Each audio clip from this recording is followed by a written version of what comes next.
Good morning class. ધોરણ 12 વિષય રસાયણ વિજ્ઞાન ચેપ્ટર 11 આલ્કોહોલ, ફિનોલ અને ઇથર સંયોજનો। વિદ્યાર્થી મિત્રો, હવે હાઇડ્રોકાર્બનની અંદર રહેલા જે મિથેન, ઇથેન, પ્રોપેન, બ્યુટેન કે જેમાં કાર્બનની સંયોજકતા 4 અને 4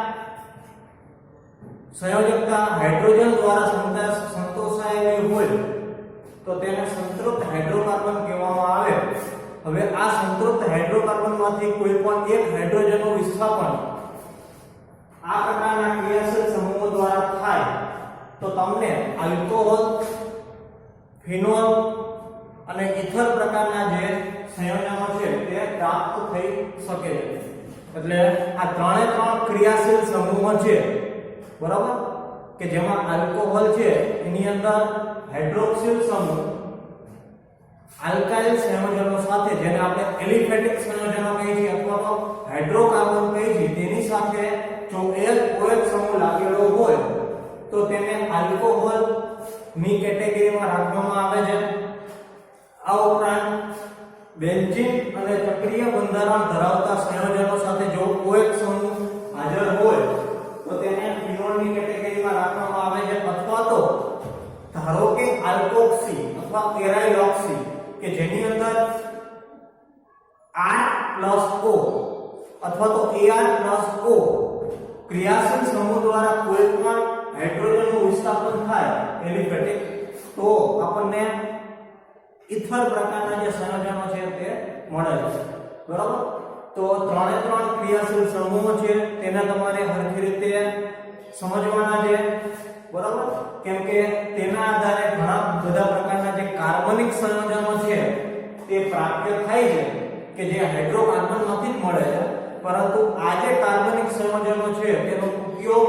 ઘણી બધી ઇન્ડસ્ટ્રીયલ લાઇનમાં અને મેડિકલ લાઇનમાં થાય છે। તો શરૂઆત આપણે પ્રસ્તાવમાંથી કરીએ કે હાઇડ્રોકાર્બન સંયોજનોના એક અથવા વધારે હાઇડ્રોજન પરમાણુનું અન્ય પરમાણુ વડે જો વિસ્થાપન થાય તો નવીન પ્રકારના સંયોજનોનું નિર્માણ થાય છે, જેના ગુણધર્મો અને અનુપ્રયોગો અલગ અલગ હોય છે। અનુપ્રયોગો એટલે ઉપયોગો। જ્યારે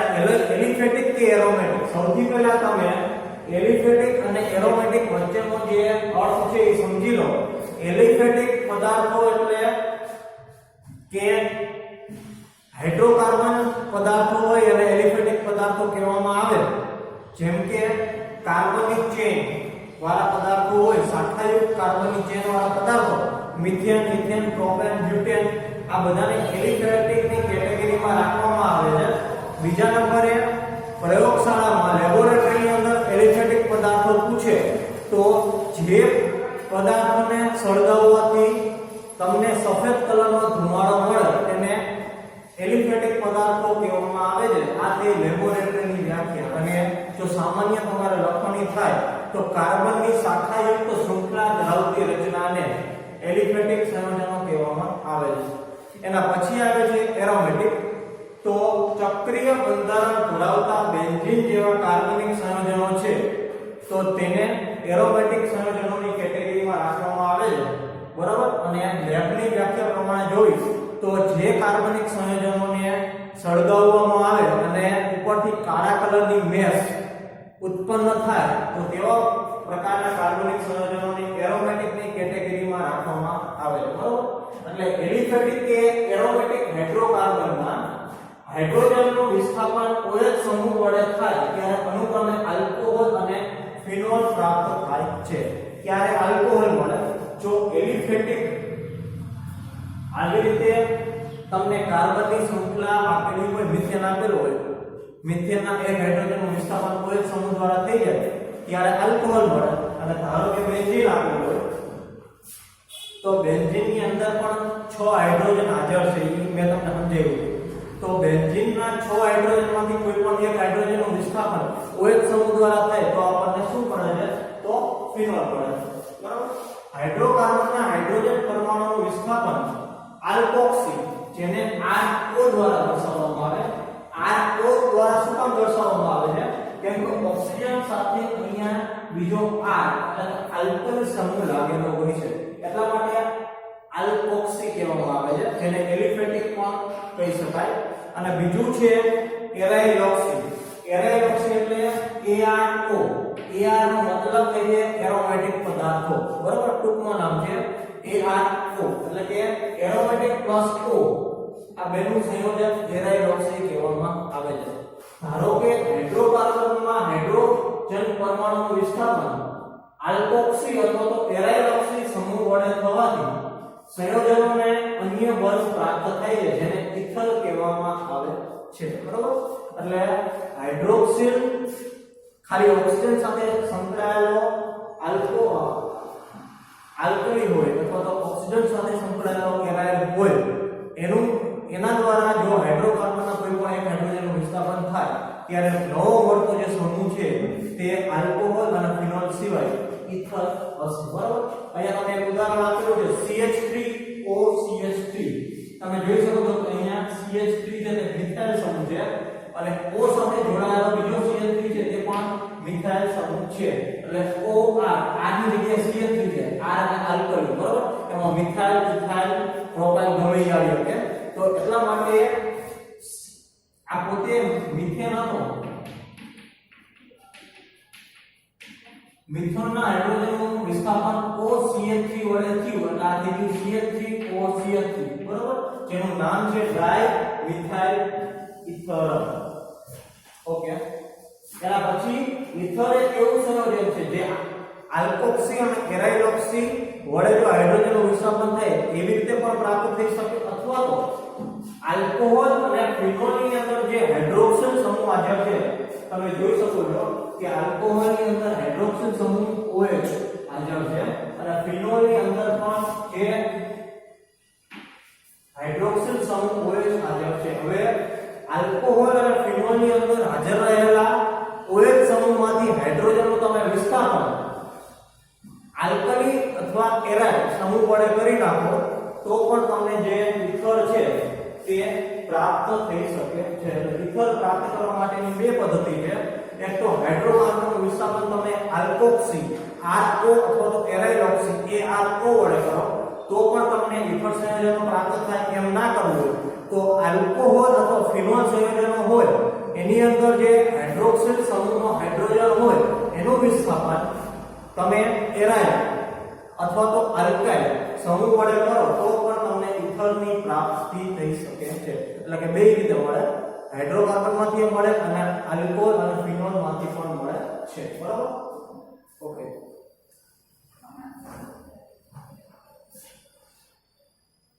આ વર્ગોના સંયોજનોનો ઉપયોગ ઉદ્યોગો અને આપણા રોજિંદા જીવનમાં થાય છે જેમ કે લાકડાના ફર્નિચર અથવા તો પોલિશ કરવા માટે ઉપયોગમાં લેવાતો જે સ્પિરિટ હોય છે એની અંદર ઓલરેડી હાઇડ્રોક્સિલ સમૂહ ધરાવતો જે ઇથેનોલ હોય છે તે હાજર હોય છે આ ઉપરાંત ખાદ્ય શર્કરા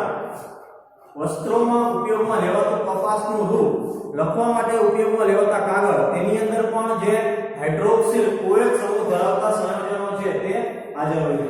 હવે એક સમય માટે તમે નોટબુક પુસ્તક સમાચાર પત્ર ચલણી નોટો ચેકો પ્રમાણપત્ર વગેરે ન હોય તો એવી એક કલ્પના તમે કરી જો એટલે તમને ખ્યાલ આવશે કે જો પેપર તમારી જિંદગીમાં ન હોય તો જે આ પ્રકારના OH સમૂહ ધરાવતા સંયોજનો છે તે પણ ન હોય બરાબર આલ્કોહોલમાં એક કરતા વધારે હાઇડ્રોક્સિલ સમૂહ અને એલિફેટિક પ્રણાલીના કાર્બન પરમાણુ સાથે સીધા જોડાયેલા હોય છે જ્યારે ફિનોલમાં OH સમૂહ એરોમેટિક પ્રણાલીના કાર્બન સાથે સીધા જોડાયેલા હોય છે આલ્કોહોલની આપણે વાત કરીએ તો આલ્કોહોલની અંદર OH કાર્બન પરમાણુ સાથે એટલે કે શાખાયુક્ત કાર્બન પરમાણુ સાથે ડાયરેક્ટ જોડાયેલું હોય છે મિથેન સાથે આલ્કોહોલ જોડાયેલું હોય મિથેનના એક હાઇડ્રોજનનું વિસ્થાપન OH સમૂહ દ્વારા થાય તો આપણને મિથેનોલ મળે ઇથેન ના 6 હાઇડ્રોજનમાંથી એક હાઇડ્રોજનનું વિસ્થાપન OH સમૂહ દ્વારા થાય તો આપણને ઇથેનોલ મળે એવી રીતે બેન્ઝીનના 6 હાઇડ્રોજનમાંથી એક હાઇડ્રોજનનું વિસ્થાપન આપણને OH સમૂહ દ્વારા થાય તો ફિનોલ મળે છે બરાબર ઓકે હવે આવે છે વર્ગીકરણ અને એમાં આપણે સૌથી પહેલા આલ્કોહોલ અને ઇથર સંયોજનો જોઈશું બરોબર. તો વર્ગીકરણ તમને આલ્કોહોલ, ફિનોલ અને ઇથર સંયોજનો કેવી રીતે મળે એ ખ્યાલ આવી ગયો હશે. બરોબર. હજી એકવાર રિપીટ કરી દઉં છું કે એલિફેટિક અથવા તો કાર્બનની શાખાયુક્ત જે શૃંખલા હોય એમાંથી હાઇડ્રોજનનો વિસ્થાપન OH સમૂહ દ્વારા થાય તો આપણને આલ્કોહોલ મળે છે. ચક્રીય બંધારણ ધરાવતા જે સંયોજનો છે એના હાઇડ્રોજનનું વિસ્થાપન OH સમૂહ દ્વારા થાય તો આપણને ફિનોલ મળે છે. અને ઇથોલ જે હાઇડ્રોકાર્બન હોય એના હાઇડ્રોજનનું વિસ્થાપન આલ્કોક્સી આર્કો અને એરાઇલોક્સી ARO વડે થાય તો ઇથર મળે. અને બીજી રીત કે આલ્કોહોલ અને ઇથર સંયોજનો આલ્કોહોલ અને ફિનોલ સંયોજનો હોય તો એના હાઇડ્રોજનનું વિસ્થાપન કરીને પણ આપણે જે ઇથર સંયોજનો છે તે મેળવી શકીએ છીએ. હવે આલ્કોહોલ કે ફિનોલ સંયોજનો 1 2 3 કે વધુ પ્રમાણમાં જો હાઇડ્રોક્સિલ સમૂહની સંખ્યાને આધારે તેને મોનો, ડાય, ટ્રાય કે પોલીહાઇડ્રેટ સંયોજનોમાં વર્ગીકૃત કરી શકાય છે. તમે વિચાર કરો કે હાઇડ્રોક્સિલ સમૂહ OH 1 2 3 કે તેના કરતા વધારે હોય તો હાઇડ્રોક્સિલ સમૂહની સંખ્યાને આધારે પણ જે તે આલ્કોહોલ અને ફિનોલનું વર્ગીકરણ કરી શકાય છે. બરાબર. જેમ કે તમને અહીંયા ઉદાહરણ આપ્યું છે આ વસ્તુ C2H6 હતી ઇથેન. ઇથેનના એક હાઇડ્રોજનનું વિસ્થાપન થઈ અને OH બન્યો છે એટલે C2H5OH જેને એક OH સમૂહ હાજર હોવાથી આને કહેવાશે મોનોહાઇડ્રિક. આ પણ ઇથેન જ છે એટલે બે હાઇડ્રોજનનું વિસ્થાપન OH સમૂહ દ્વારા થયું છે. બે હાઇડ્રોક્સિલ સમૂહ હાજર છે એટલે માટે આ કહેવાશે દ્વિહાઇડ્રિક. આ પ્રોપેન છે. પ્રોપેનના 3 હાઇડ્રોજનનું વિસ્થાપન 3 OH સમૂહ દ્વારા થયું છે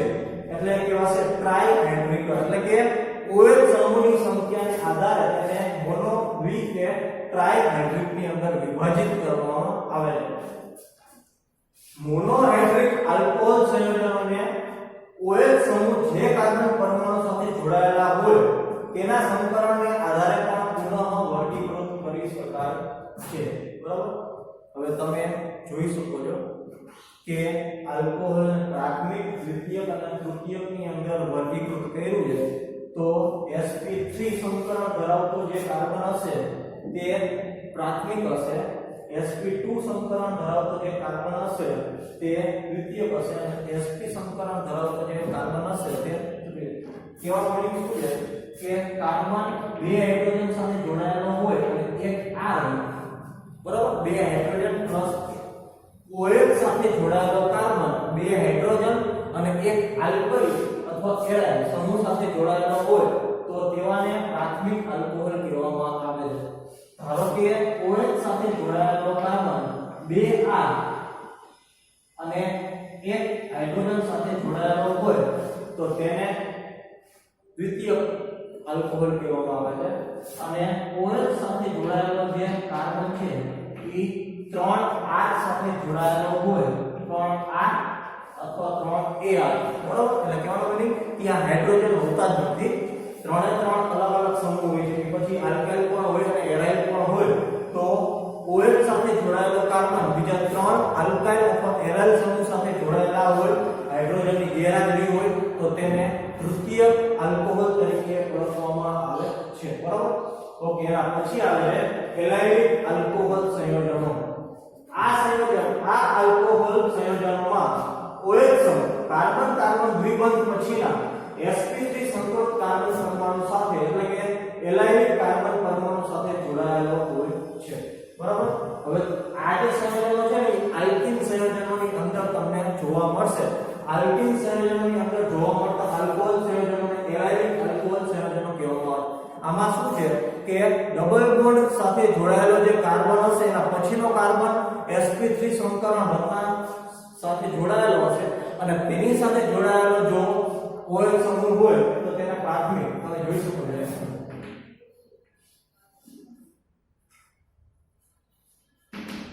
આપેલા અણુસૂત્રમાં આ કાર્બન બે બંધથી જોડાયેલો છે. બે બંધથી જોડાયેલો કાર્બન કે જેની સંકરણ sp2 થશે અને એના પછીનો જે કાર્બન છે કે જે ચાર અલગ અલગ પરમાણુ દ્વારા જોડાયેલો છે એનું સંકરણ sp3 થશે એટલે કહેવાનું કે ડબલ બોન્ડ ધરાવતા કાર્બનની પાસેના કાર્બન કે જેનું સંકરણ sp3 હોય તેની સાથે જો OH અને 2H જોડાયેલા હોય તો તેને પ્રાથમિક ની કેટેગરીમાં રાખવામાં આવે છે આ ઉપરાંત ધારો કે ડબલ બોન્ડ સાથે જોડાયેલા કાર્બન સાથે બીજો કાર્બન sp3 સંકરણ ધરાવતો કાર્બન એક હાઇડ્રોજન અને બીજો એક આલ્કલી અથવા એરાઇલ સમૂહ સાથે જોડાયેલો હોય તો તેને દ્વિતીયકની કેટેગરીમાં રાખવામાં આવે છે અને ધારો કે ડબલ બોન્ડ સાથે જોડાયેલો કાર્બન બીજા બે એરાઇલ સમૂહ સાથે જોડાયેલો હોય તો તેને તૃતીયક કેટેગરીની અંદર રાખવામાં આવે છે બરાબર તો આવી રીતે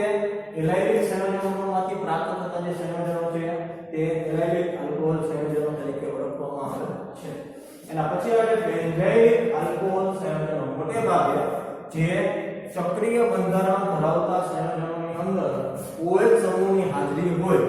તો ત્યારે બેન્ઝાઇલિક આલ્કોહોલ સંયોજન અહીંયા શું હતું કે ડબલ બોન્ડ ધરાવતા કાર્બન સાથે જોડાયેલો કાર્બન જ્યારે અહીંયા તમને ખબર છે બેન્ઝીનની અંદર 6 કાર્બન છે 6 એ 6 કાર્બન એકબીજા સાથે સિંગલ અને ડબલ બોન્ડથી જોડાયેલા છે હવે જે કાર્બન ડબલ બોન્ડથી જોડાયેલો હોય એના પછીનો કાર્બન બીજા બે હાઇડ્રોજન સાથે અને OH સાથે એટલે કે આના જેવી જ રચના છે પરંતુ અહીંયા આલ્કાઇલ સમૂહ હતો અહીંયા એરાઇલ સમૂહ છે ચક્રીય બંધારણ છે બાકી બંનેની રચના સરખી છે એટલે કે બેન્ઝીન સાથે જોડાયેલો કાર્બન હશે તે પણ ડબલ બોન્ડ ધરાવતો હશે અને આની સાથે જોડાયેલા કાર્બન બીજા બે હાઇડ્રોજન અને OH સમૂહ સાથે જોડાયેલો હોય તો તેને પ્રાથમિક આલ્કોહોલની કેટેગરીમાં રાખવામાં આવે છે બેન્ઝીન સાથે જોડાયેલા કાર્બન સાથે એક હાઇડ્રોજન અને એક આલ્કાઇલ સમૂહ અને ત્રીજો OH સમૂહ એટલે કે એક હાઇડ્રોજન અને એક આલ્કાઇલ સમૂહ હાજર હોય તો તેને દ્વિતીયક આલ્કોહોલની કેટેગરીમાં રાખવામાં આવે છે અને બેન્ઝીન સાથે જોડાયેલા કાર્બન બીજા બે હાઇડ્રોજન ગેરહાજર હોય અને તેની સાથે એરાઇલ અથવા આલ્કાઇલ સમૂહ લાગેલા હોય અને સાથે OH સમૂહ હોય તો તેને તૃતીયક આલ્કોહોલની કેટેગરીમાં રાખવામાં આવે છે બરાબર